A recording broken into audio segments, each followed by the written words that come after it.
Bien, nous voilà donc dans 3D Studio Max. Alors 3D Studio Max, vous allez voir un multi-fenêtrage de 4 vues. Attention, ces vues, vous les validez avec le bouton de droite de la souris. En effet, le bouton de gauche permet de sélectionner ou de désélectionner un objet. Vous risquez donc, si vous validez la vue avec le bouton de gauche, tout simplement de désélectionner ou de sélectionner un autre objet. Retenez donc que pour valider les vues, c'est curseur de droite. Vous pouvez changer les proportions des vues en maintenant votre pointeur de souris au centre ou sur les côtés. À ce moment-là, vous changez horizontalement ou verticalement les proportions et au centre, vous changez les proportions des fenêtres. Bien.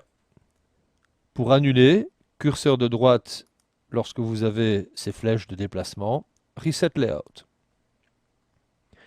Vous avez différentes vues. Frontale, top, la vue de dessus, left, gauche et perspective. Vous pouvez changer le type de vue tout simplement en connaissant par cœur vos raccourcis clavier.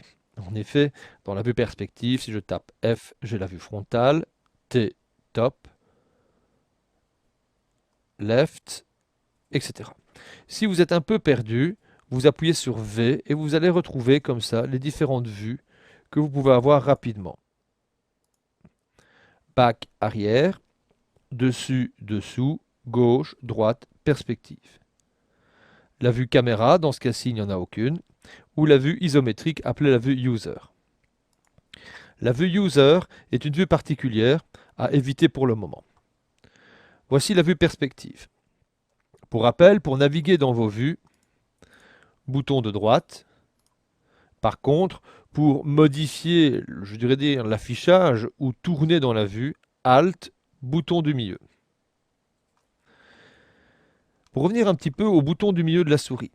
Avant de faire le bouton de milieu de la souris dans votre multifenêtrage, vérifiez bien en appuyant sur le bouton de la souris que vous obtenez bien une main. En effet, si vous n'avez pas cette icône qui symbolise le fait de pouvoir déplacer à gauche ou à droite votre fenêtrage, cela signifie que dans Windows, le bouton du milieu de la souris n'est pas bien reconnu. Je répète, pour tourner, c'est Alt. Ici, je suis dans une vue perspective. La vue perspective, comment fonctionne-t-elle? La vue perspective, c'est très simple. Vous obtenez une direction. Ici, c'est moi qui dessine au-dessus de l'écran, à l'aide d'un utilitaire. Cette direction a des raccourcissements. Ces raccourcissements sont tout simplement les points de fuite. On va très bien les voir lorsque je vais changer. Voilà, Alt, bouton du milieu. Je vois très bien ici que j'ai un raccourcissement et donc une réduction des tailles sur la distance et une réduction de la taille sur la profondeur. Ceci, c'est grâce à la vue perspective. Pour rappel, P au clavier. A l'inverse, si je fais U au clavier, cette vue est orthographique, ce qu'on appelle généralement la vue user. Lorsque je réduis et que je me rapproche, je peux remarquer que cette vue se dessine jusqu'à l'infini. La vue user est une vue qui n'y a pas de déformation.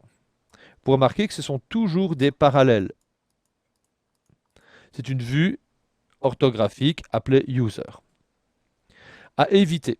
En effet, elle est généralement utilisée pour le dessin scientifique, l'architecture ou autre, mais pas dans notre cas.